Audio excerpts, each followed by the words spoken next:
1장 1절에서부터 11절까지를 계속 활동하고 있습니다. 우리 같이 좀 많더라도 읽어보도록 할 텐데요. 같이 읽읍시다. 데오빌로요, 내가 먼저 쓴 글에는 무릇 예수의 행하시며 가르치기를 시작하신부터 그의 택하신 사도들에게 성령으로 명하시고 승천하신 날까지의 일을 기록하였노라. 해 받으신 후에 또한 저희에게 확실한 많은 증거로 친히 사심을 나타내사 40일 동안 저희에게 보이시며 하나님 나라의 일을 말씀하시니라. 사도와 같이 보이사 저희에게 분부하여 가라사대 예루살렘을 떠나지 말고 내게 들은 바 아버지의 약속하신 것을 기다리라. 요한은 물로 침례를 베풀었으나 너희는 몇 날이 못되어 성령으로 침례를 받으리라 하셨느니라. 저희가 모였을 때에 예수께 묻자와 가로되 주께서 이스라엘 나라를 회복하심이 이때니까 하니 가라사대 때와 기한은 아버지께서 자기의 권한에 주셨으니 너희의 알 바 아니요 오직 성령이 너희에게 임하시면 너희가 권능을 받고 예루살렘과 온 유다와 사마리아와 땅 끝까지 이르러 내 증인이 되리라 하시니라. 이 말씀을 마치시고 저희 보는 데서 올리워 가시니 구름이 저를 가리워 보이지 않게 하더라. 올라가실 때에 제자들이 자세히 하늘을 쳐다보고 있는데 흰옷 입은 두 사람이 저희 곁에 서서 가로되 갈릴리 사람들아 어찌하여 서서 하늘을 쳐다보느냐. 너희 가운데서 하늘로 올리우신 이 예수는 하늘로 가시는 분 그대로 오시리라 하였느니라. 아멘. 네, 제자들을 예수님이 떠나시면서 세 번째 시간입니다. 제자들을 아버지 하나님께 의탁하신 예수입니다. 오늘 이 이야기는 요한복음 17장을 중심으로 되어 있습니다. 요한복음 17장을 중심으로 되어 있는데 1절부터 끝절까지를 우리가 다 읽어봐야 되는데요. 이게 장이 이제 너무 많으니까 집에 가셔서 잘 읽어보시기 바랍니다. 17장 1절부터 마지막 절까지가 오늘 사실상 오늘의 진짜 본문입니다. 제가 써드릴게요.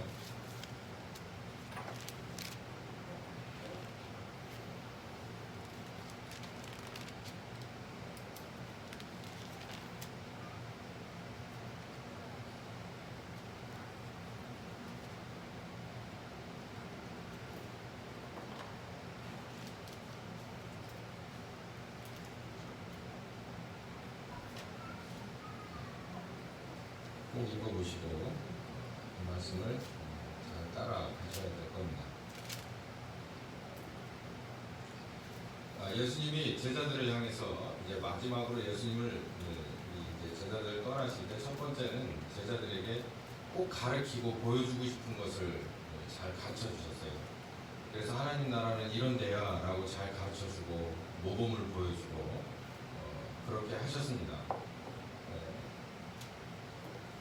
그리고 그 다음에는 예수님께서 제자들에게 평안을 얘기하셨죠. 진짜 평안은 내가 너희하고 함께 있는 것의 평안이 아니라 영이신 하나님이 너희에게 오는 것이 평안이라는 거예요. 여러분 이거 잘 기억하셔야 됩니다. 누구 때문에 평안하다. 지금 여기 결혼 금방 한 신혼부부도 있고 나이가 좀 들 만큼 관계가 좋든 안 좋든 아주 오래 사신 분도 있지만 상대방이 있음으로 배우자 상대방이 있음으로 인해서 내가 편하네요. 그건 성경적이지가 않아요. 만약에 그러면 상대방 배우자가 있어도 혹은 없으면 그러면 나는 영원히 내 죽기 전에는 편안하지 않는 평안이 없는 겁니다. 가만히 성경적이라고 얘기를 하려면 생각을 좀 많이 해가면서 앞뒤로 접근을 해봐야 돼요. 차별하신 분도 계시죠. 이혼한 분도 있습니다. 그렇게 되지 않기를 바라지만 앞으로도 무슨 일이 어떻게 있을지 압니까? 우리들 중에. 근데 잘 관계가 좋았든 안 좋았든 평생 이 사람을 의지하고 이 사람으로 인해서 있음으로 인해서 내가 평안하다고 그건 성경적이지 않단 말이에요. 그 없으면은 문제는 아니 그게 왜 성경적이지 않습니까? 그래서 두 사람을 만들고 붙여주고 아버지 하나님이 결혼하라고 한 거 아닙니까? 아담과 하와를 결혼시켜주고. 근데 만약에 어느 쪽 한쪽이 먼저 떠나갔거나 아니면 같이 있더라도 그 사람이 내가 원하는 그런 류의 뭔가 반응이 없다고 치면 어떻게 할 거냐는 거예요. 그때 가서는 나는 안 평안해. 그건 성경적이지 않다는 얘기입니다. 예수님은 뭐라고 그러냐면은 이 제자들에게 있어서는 가족과 배우자를 이미 떠났어요. 오죽하면 베드로의 장모가 열병을 하나 누울 정도였어요. 그래서 예수님께서 가서 당신 사위 내가 잘 데리고 다니면서 귀한 사역 하니까 걱정하지 말라고 병을 고쳐주셨겠습니다. 그 정도로 가족들과 배우자 사이는 이미 나름대로 요동이 있었던 제자들이죠. 그 문제에 대해서는 한 3년 6개월쯤 돼서 일단락이 난 사람들이에요. 근데 이제 제자들과 3년 6개월 동안 새로운 관계 속에서 좋은 시간을 보냈던 예수님과의 헤어짐을 놓고 제자들이 굉장히 힘든 그런 시간을 보내는 거예요. 혹시 다 그런 건 아니시겠죠. 퀴제를 부르시는 분도 있겠지만 저하고 잠깐 떠나게 되는데 제가 죽으러 가는 것도 아닌데 제가 무슨 교도소를 가는 것도 아니고 교회를 개척하러 가겠다는데 슬픔이 웬 말이오? 특히 집사라고 한다면 그게 말이 돼요? 돌아보시오. 집에 가서 집사패 있을 거 아니에요. 집사패를 다시 보고 생각을 하라고. 본인들이 가서 교회를 개척한다고 그래야 돼. 담임 목사가 오죽하면 가서 교회를 개척한다고 하는데 무식이 그냥 요식행위라고 저는 그렇게 믿어요. 성경적이지 않습니다. 제자들을 떠날 때 제자들이 그런 거예요. 똑같이. 아니 예수님이 십자가에 죽어야 자기들이 그 은혜로 말미암아 믿음이 암만 있으면 뭐하냐고. 예수님이 십자가를 져야 되는데 그런 생각은 전혀 없어. 내가 죄 한 번 없으면은 가족을 떠나온 3년 6개월이 뭐냐 이런 생각도 되겠지. 응? 전 우주적인 아버지 하나님 차원에서 생각은 안 하고 그러니까는 왠지 이게 발걸음이 무겁고 입이 대빠르 나와서 쓰르면 한 근 정도 될 것 같은 그런 삶을 며칠 계속 그렇게 하니까 오죽하면 요한이 써놨잖아요. 예수님이 아주 그 시간을 귀한 시간을 그걸 할애했다니까. 진짜 평안이라는 건 이런 거야 라고 얘기하면서 제가 모두에 말씀드린 대로 여러분 부부지간에 자식간에 무슨 평안을 얻을 생각은 일체 버리십시오. 벌써 지금까지 여러 번 사기를 당하시지 않았습니까? 지금도 당하고 계시고 저희 부모님도 저로 인해서 저도 저희 아들은 또 그 밑에 애들을 통해서 그냥 내리사랑으로 아쉬움과 멀리서 바라보는 것으로 그냥 늘 안타까움으로 마무리 짓는 게 인정이에요. 인생사랑. 그럼 진짜는 뭐냐면 지난 시간에 말씀드렸듯이 예수님께서 말씀하신 성령님이에요. 그 성령님은 너를 떠나지 않는다. 일단은 떠나지 않는데 그게 마음에 들지 않습니다. 떠나지 않는 하나님. 뭐 하나님은 언제부터 떠나셨나요? 무소부지하시죠. 그러나 성령님은 살짝 색깔이 달라요. 아버지 하나님은 율법으로 존재하시는 분이에요. 이 세상의 기둥이시기도 하고 이 세상의 시작과 끝이기도 해요. 그냥 그렇게 존재하셔서 어떻게 보면 굉장히 차갑습니다. 물론 예수님을 보내주신 뜨거운 면이 있긴 하지만 예수님은 또 어떠냐? 예수님은 몸을 입으셨기 때문에 우리는 만날 수가 없어요. 그 아기 예수님을 그냥 소식으로만 성경으로만 십자가 지신 예수님을 옆에서 본 것도 아니고 부활 승천하셔서 보좌 우편에 계시니 그 몸을 입으신 예수님은 우리가 재림하실 때 볼 수 있는 거예요. 그러니 살짝 우리와 멀죠. 근데 그 틈에 이건 도대체 아니다 싶어서 아버지 하나님께서 약속을 하신 거예요. 내 아들이 십자가를 지고 나면 이제 그 빈 공간을 임마누엘 채울 거다라고 그리고 보내주신 분이 영이신 하나님이죠.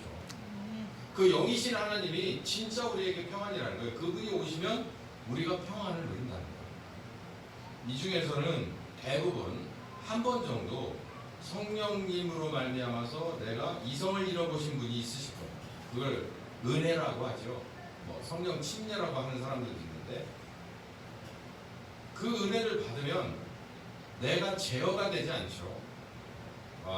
내가 죄인인 것을 알고 한없이 눈물을 흘리기도 하고, 내가 정말 대굴대굴 두르기도 하고 뛰기도 하고 그냥 땅을 치고 그렇게 회개하는 내가 절제가 안 되는 거예요. 내가 내 몸이지만 이 머리통으로 이 신경을 자극해서 나를 좀 제발 그만 울으라고 할 수 없고 그만 움직이라고 할 수 없는 그런 체험들이 있어요.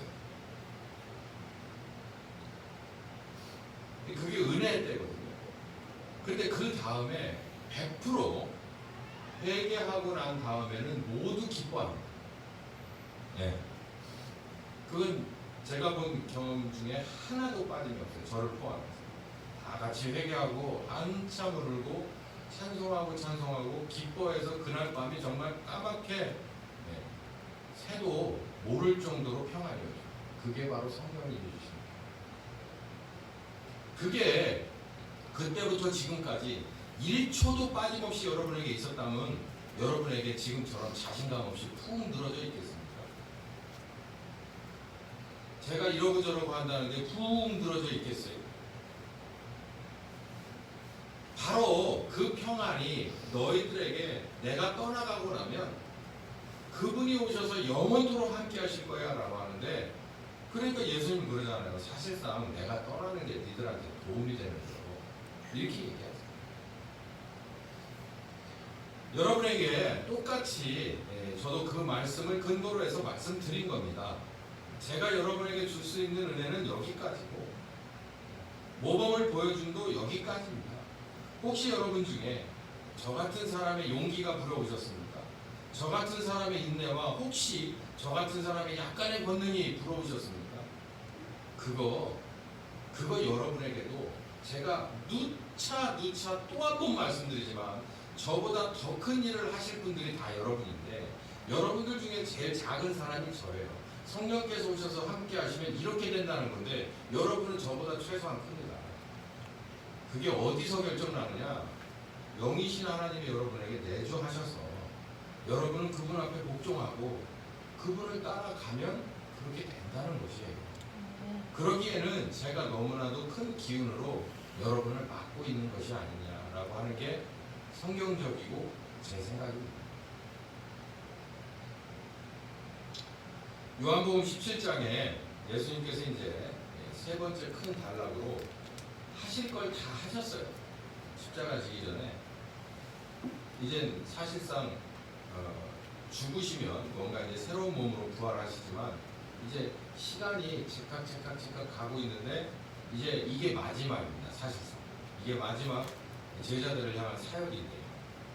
이 사역을 어떻게 하셨냐면은 요한복음 17장에 아주 절절하게 써놨습니다. 이제 그게 어떤 사역들이냐면 이런 사역들입니다. 제자들을 예수님에게 이렇게 맡기는 그런 얘기, 1번, 2번, 3번 이렇게 나오거든요. 오늘 이 얘기를 좀 하겠습니다. 이 얘기를 하기 앞서서 요한복음 17장을 보면 이렇게 별표 2개 한 요것들은 이렇게 사이드로 얻는 팁이에요. 예를 들어서 이런 겁니다. 영생. 요한복음 17장 3절에 영생은 곧 유일하신 참 하나님과 그의 보내신 자 예수 그리스도를 아는 것입니다. 영생은 뭐라고 생각하냐? 이터널 라이프는 뭐냐? 우린 그렇게 생각하죠. 100살이 지나도 안 죽는 거, 계속 숨을 쉬고 있는 거. 끔찍한 일. 끔찍한. 그렇지 않아요? 여러분 거울을 보세요.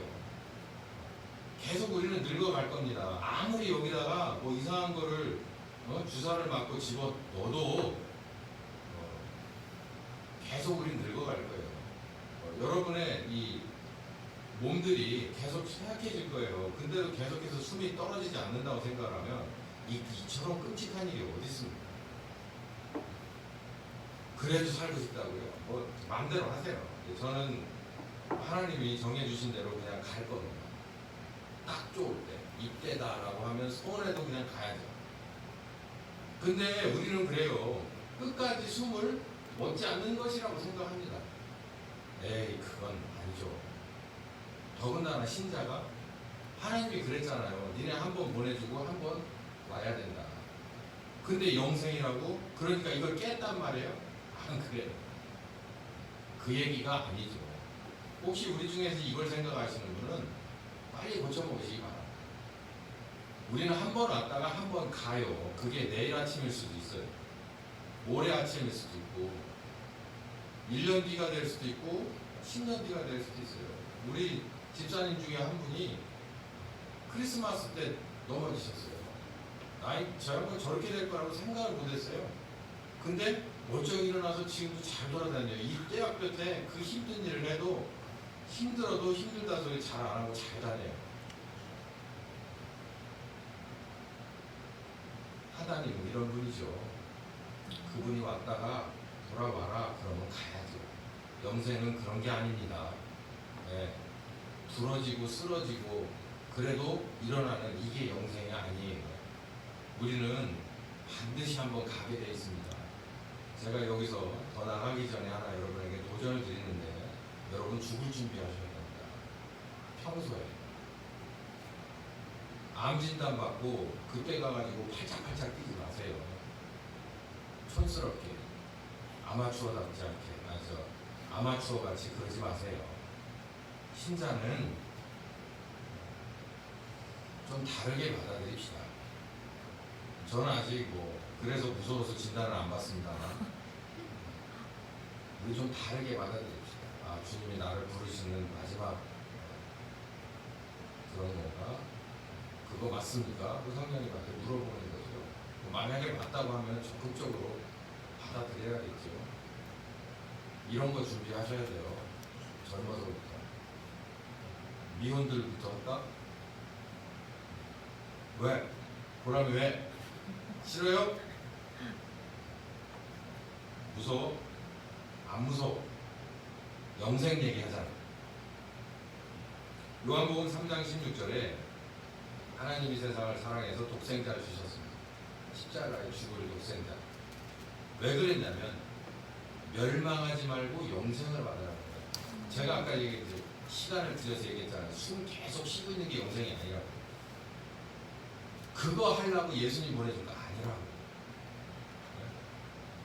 예수님을 보내주셔서 우리에게 영생을 주는 것은 멸망받을 우리이기 때문이라는 거예요. 멸망은요, 쉽게 말해서 풍비박산 나는 것이다 라고 설명하는 것보다 아마 요게 적절할 것 같습니다. 멸망은 2번 기회가 없는 거예요.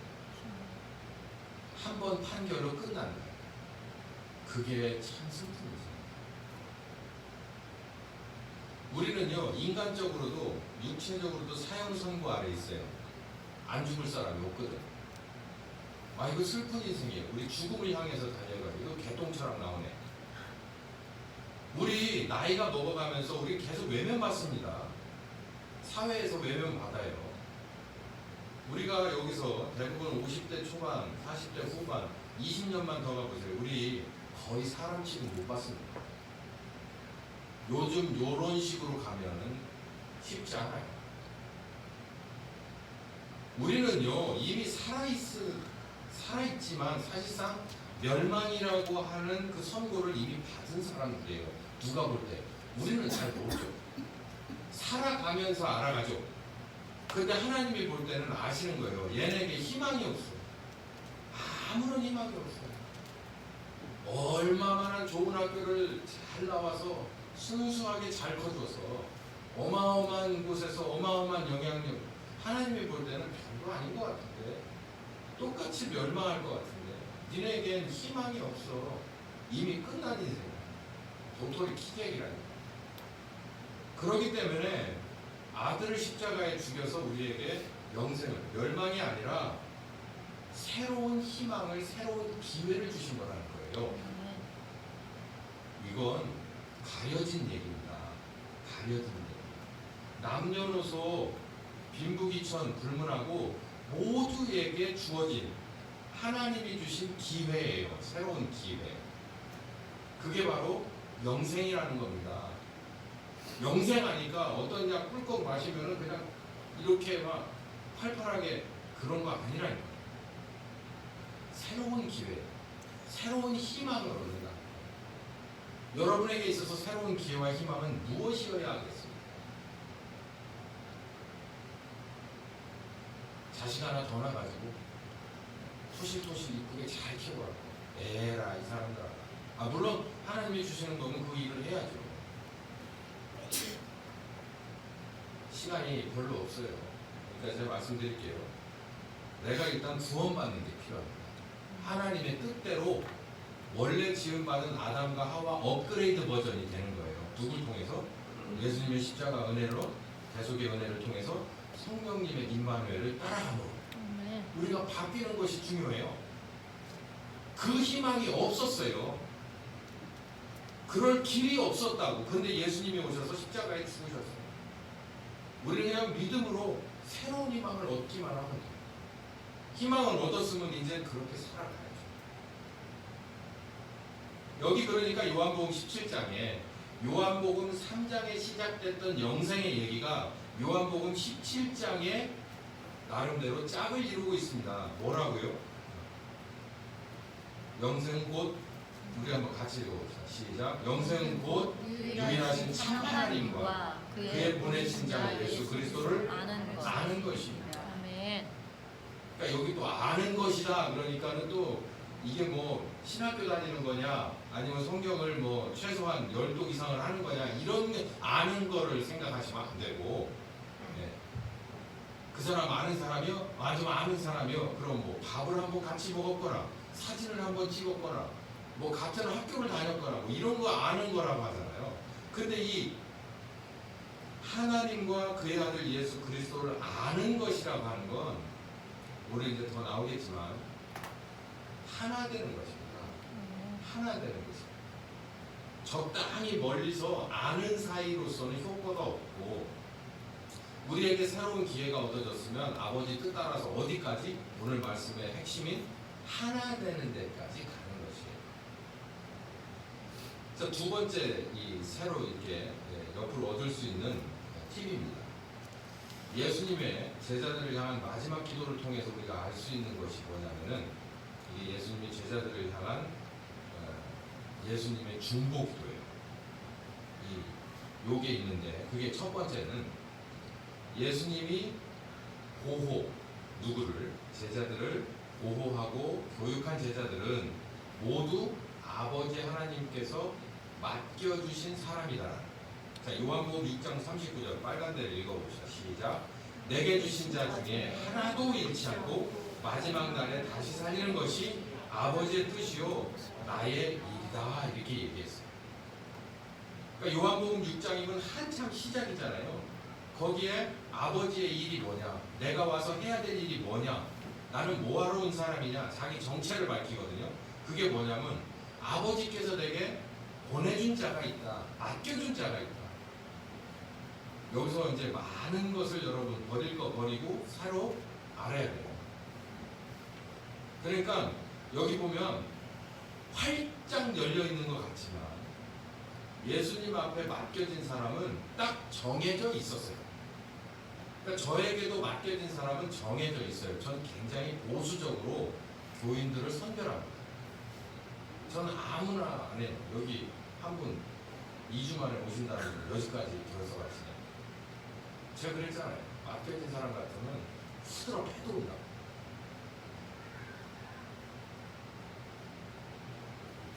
예수님도 그랬어요. 맡겨진 사람이 분명히 있다는 거예요. 근데 문제는 이 맡겨진 사람을 적당히 관리하지 않고 이 사람들은 꼭 포기하지 않는다는 거예요.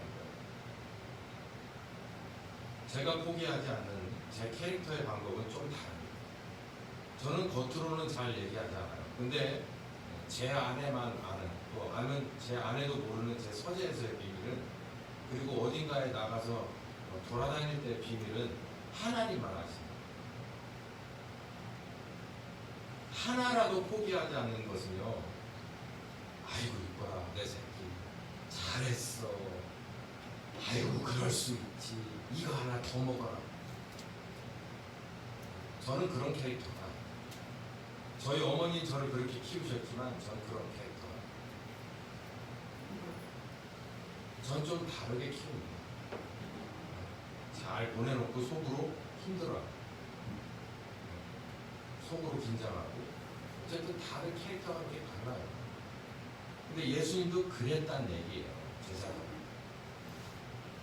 제자들 앞에서는 나름 근엄하시고 또 물론 부드럽기도 하시고 따뜻하기도 하셨지만 그래도 예수님 또한 아버지 하나님 앞에 제자들을 상대로 한 목회를 그렇게 쉽게 끌어가지 않았다는 것을 우리는 알 수 있어요. 여러분들도 특히 리더들은 이걸 명심해서 들으시기 바랍니다.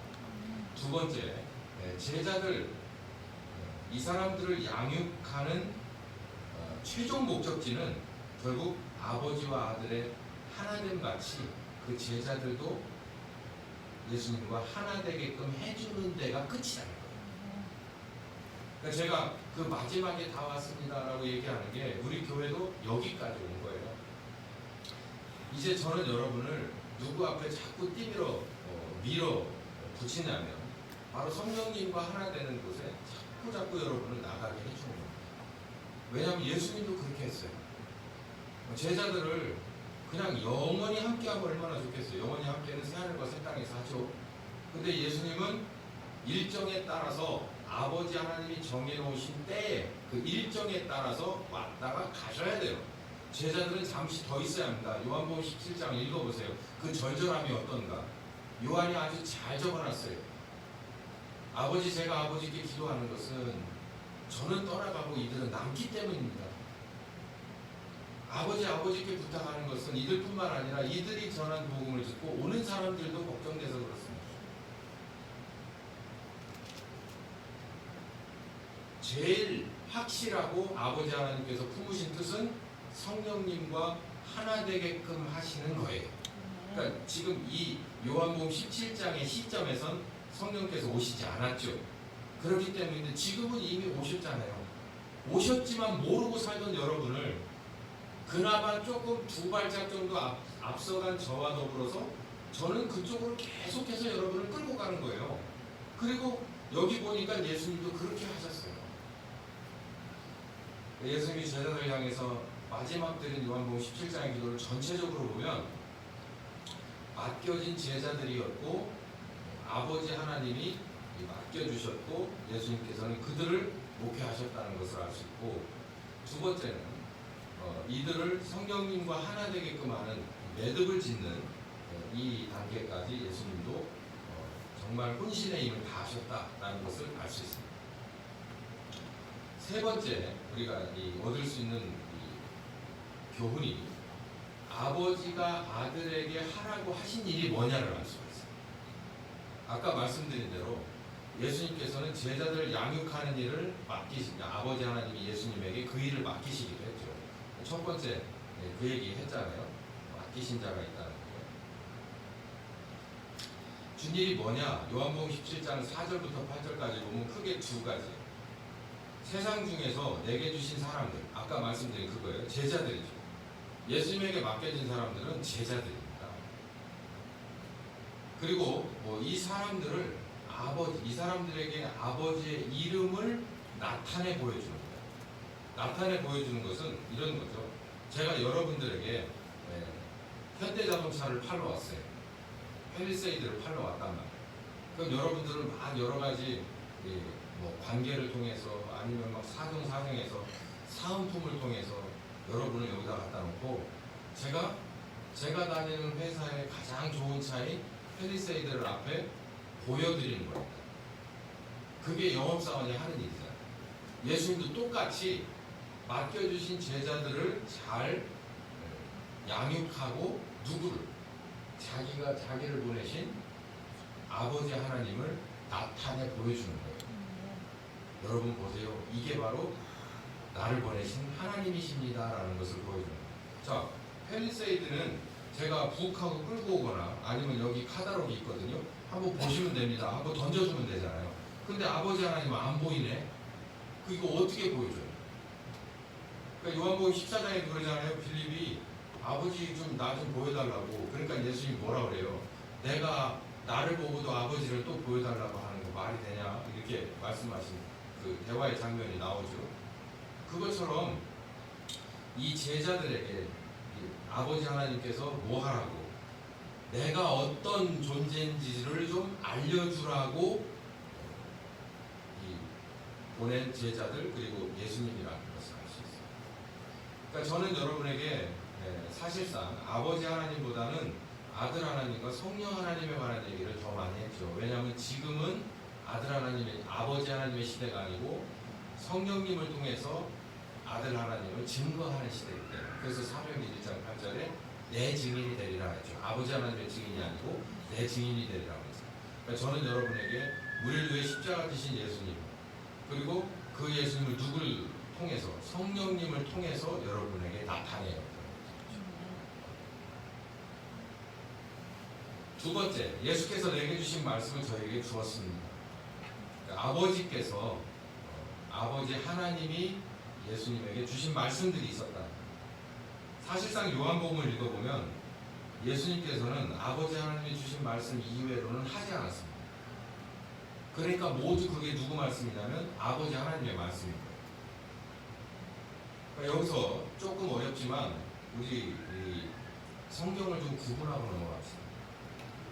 예수님께서 오셔서 하셨던 모든 가르침과 모범을 보여주신 행동은 그게 다 누구 거라고요? 아버지 하나님 거라고. 왜냐하면 내가 누군지 좀 가서 보여줘, 가르쳐줘. 그래서 오신 분이니까 그렇게 하기 위해서 뭘 가르쳐줄까요? 라고 물어보면 이걸 가르쳐줘 라고 얘기했고, 뭘 보여줄까요? 이런 스타일을 좀 보여줘. 그러니까 예수님의 3년 6개월은 다 아버지 하나님의 스타일이고 아버지 하나님의 입에서 나온 말씀이라고 여러분 보십니다. 그러면 지금은 뭐냐는 거예요. 지금은 아버지 하나님을 드러내는 때가 아니고 아들 하나님을 드러내는 때예요.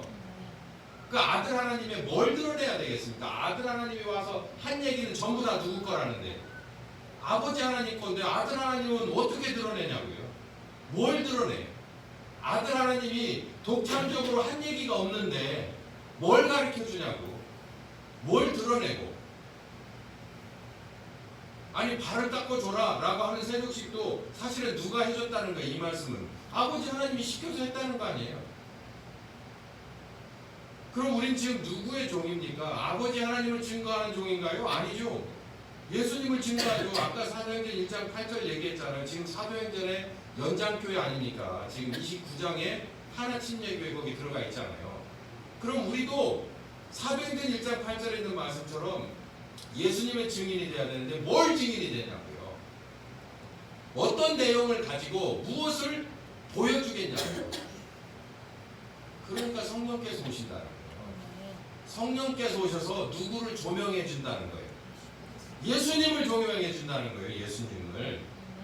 그래서 제가 설교 중에 가끔 이런 얘기 하나씩 넣었던 걸 여러분 새롭게 기억하실 텐데, 그 성경 말씀이 이해가 가.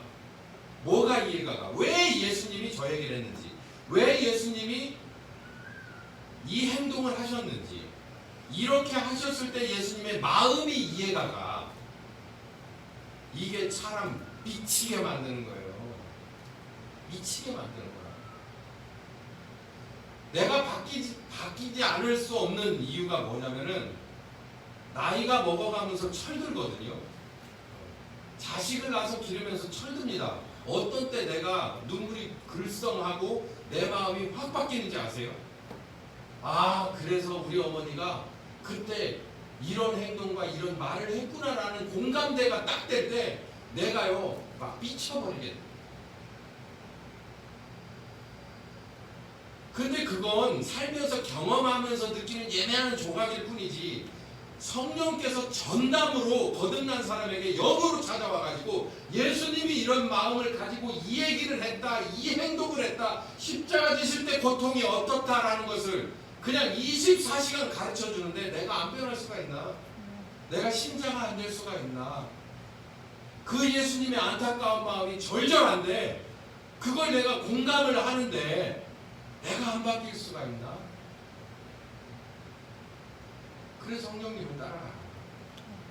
내 증인이 되라고 하는 건 예수님의 한 일은 모두 아버지 하나님의 일을 했어요. 아버지 하나님의 말씀을 했고, 당신도 하나님이면서 누군가에게 지도를 받고 인도함을 받고 순종해서 따라갈 줄 아는 그 겸손과 그 착함과 그 의로움이 바로 예수님이라는 거예요.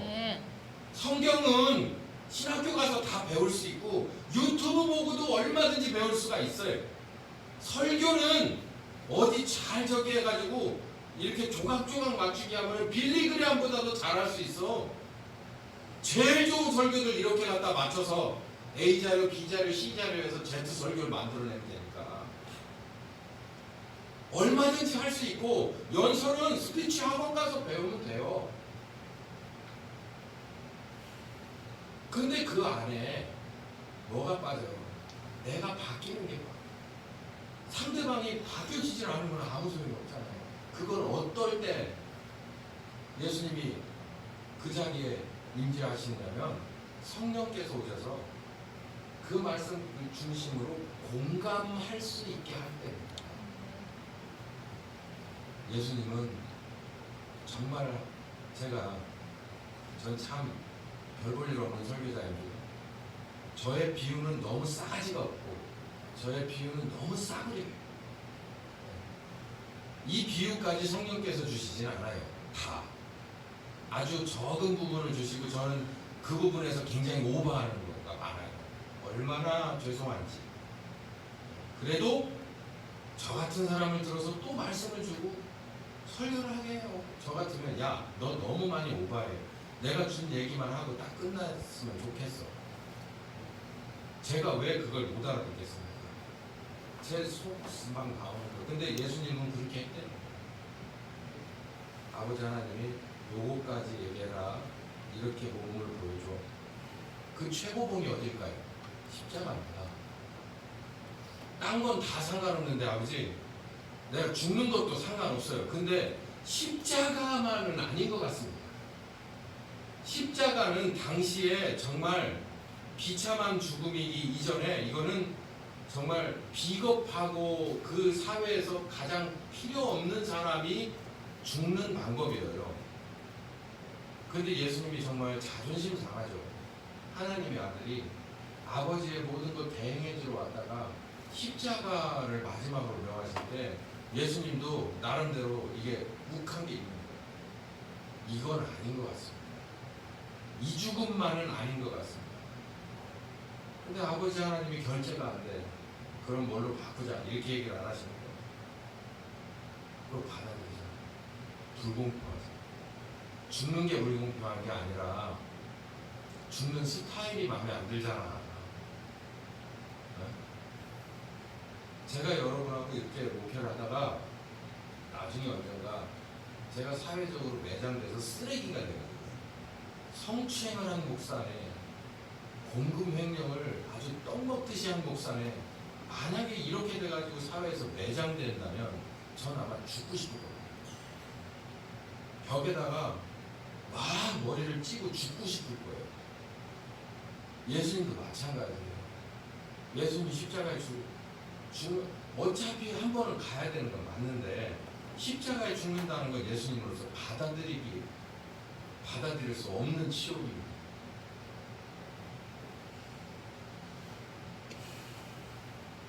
누구나 다 뭐 한 가지를 굉장히 중요하게 생각하고 최고의 가치라고 생각하는 게 있죠. 예수님의 가치는 무엇이었을까요? 하나님의 아들다움 아니었겠습니까? 정말 예수님만큼 천비란, 소위 말해서 천주교의 성자가 있었습니다. 무슨 뭐 아마추어 같이 옥합 깨트려 가지고 뭐 낭비한 이런 얘기 하지 맙시다. 예수님만큼 청밀하게 살아가셨고 곧게 살아가신 분이 있습니까? 그 뒤로 없어요. 근데 절대 청밀하지 않고 완벽하게 추하고 더러운 세상의 찌끄러기가 마지막에 가는 죽음의 길을 아버지 하나님이 요구하시는 거예요. 그건 우리들이 가야 될 길을 대신 가는 거죠. 확실하게 그 길입니다. 우리가 가야 될 길이에요. 그 추한 우리 인간이, 그 범죄한 우리 인간이 각자가 가야 될 걸 그 아들에게, 그 재물에게 뒤집어 씌운 거예요. 아니, 양이 염소가 뭔 죄가 있어요? 네? 뭔 죄가 있다고 그렇게 한 번에 죽는 것 말고 아사셀 같은 데로 밀어붙이는 염소. 정말 가슴 아픈 일 아닙니까? 염소 입장에 생각을 해보세요. 차라리 한 번에 죽여. 아사셀로 가는 염소를 한번 검색을 해서 보세요. 제가 말로 표현하기가 싫어. 예수님이 그렇게 죽었다는 거예요.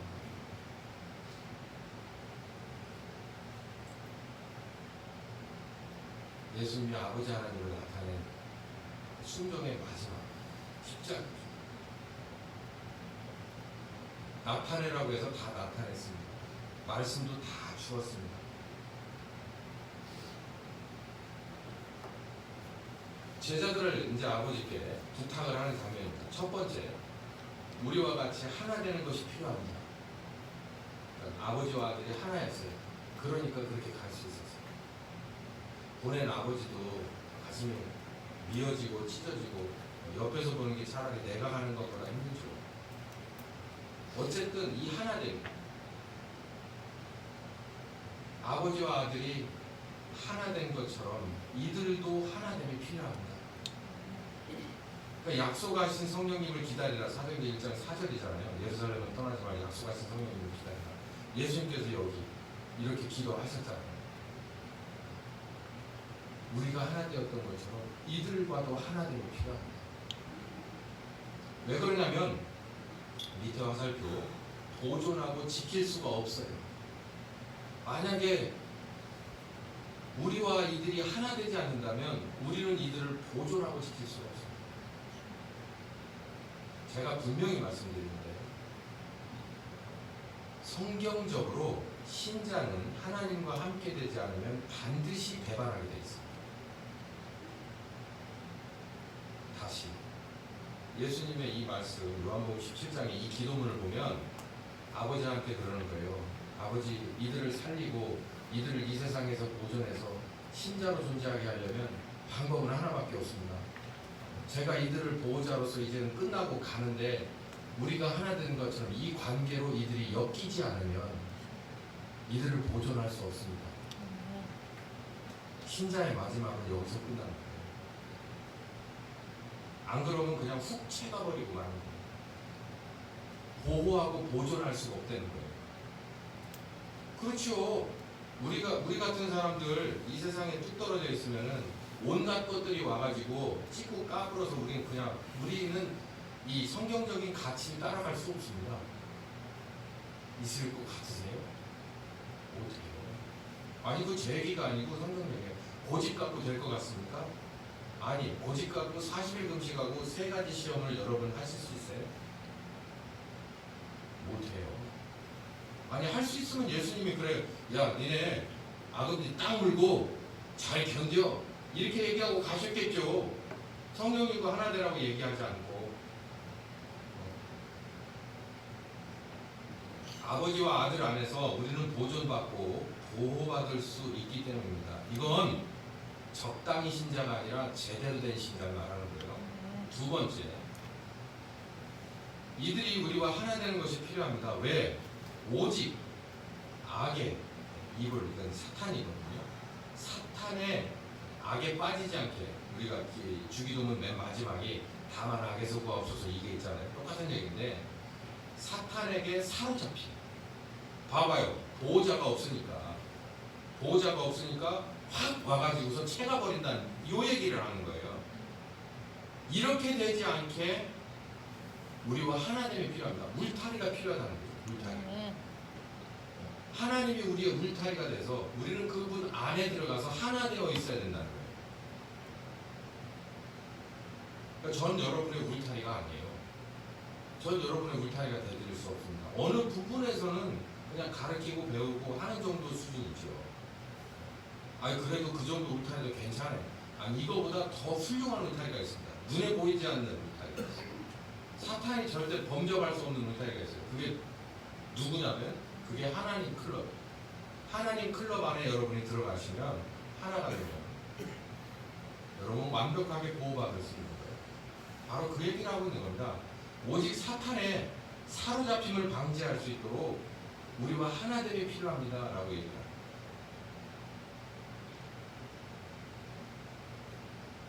세 번째, 미래의 신자들을 위해서 하나됨이 필요합니다.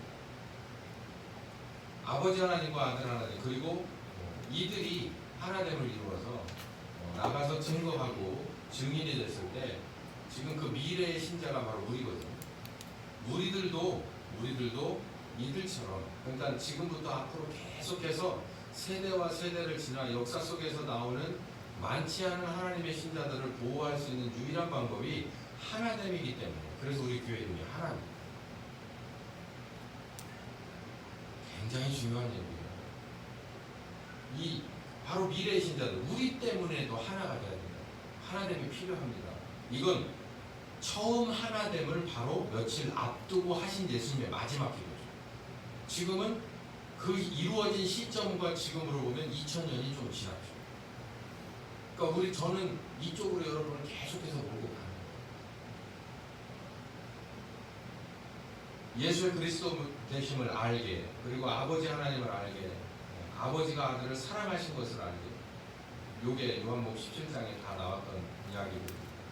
이걸 알게 하기 위해서는 당신과 내가 하나 된 것처럼 이들도 우리와 하나 되는 방법밖에 없습니다. 자, 이게 무슨 무서운 얘기냐면 여러분 예수가 그리스도인 것을 아십니까? 어디 안에 들어가셔야 되냐면 성령님 안에 들어가셔야 그리스도인 것을 안다는 거예요. 밖에서도 알 수 있어요. 근데 안에 들어가야 온전하게 안다는 거예요.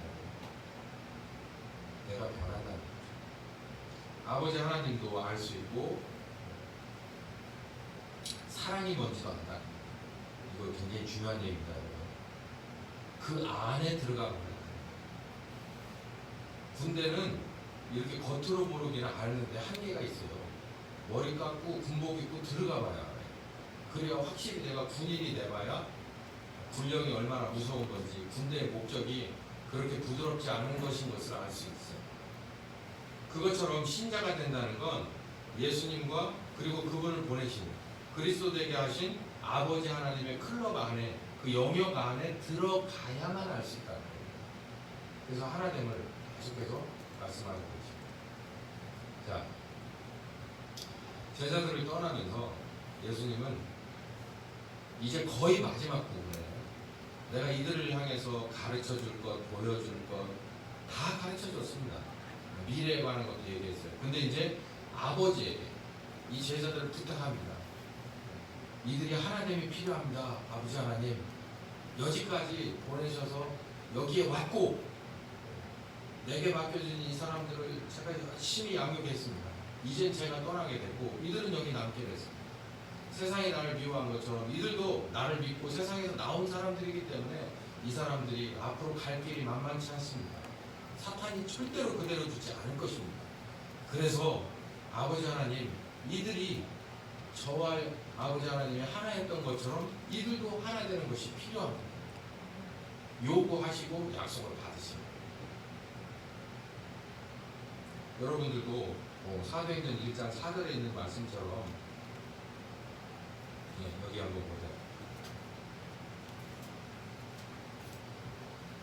여기 한번 봅시다. 빨간 글씨 빨간 글씨 잘하니까 사도와 같이 시작. 사도와 같이 보이사 저희에게 분도하여 가라사대 예루살렘을 떠나지 말고 내게 들은 바 아버지의 약속하신 것을 기다리라. 여기서 약속하신 것이 바로 요한복음 17장의 성령입니다. 여러분도 이 문제는 제가 해드릴 수 있는 문제가 아니라서 저는 이렇게 부탁할 수밖에 없습니다. 성경에도 예수님께서 제자들에게 이렇게 부탁했고 아버지 하나님께 이렇게 기도했듯이 저도 여러분에게 그 성경 말씀을 가지고 이렇게 설교할 수밖에 없습니다. 이제 여러분이 이 말씀을 정말 굳게 믿으시고 이들이 조만간에 성령 오셔가지고 예루살렘 교회가 완벽하게 됐듯이 여러분도 또한 이미 오신 성령님과의 관계가 이제는 돈독해지고 두터워지고 왕성해지셔서 정말 보존 되시는 신자가 되길 예수님의 이름으로 축원합니다. 아멘. 귀하신 주님,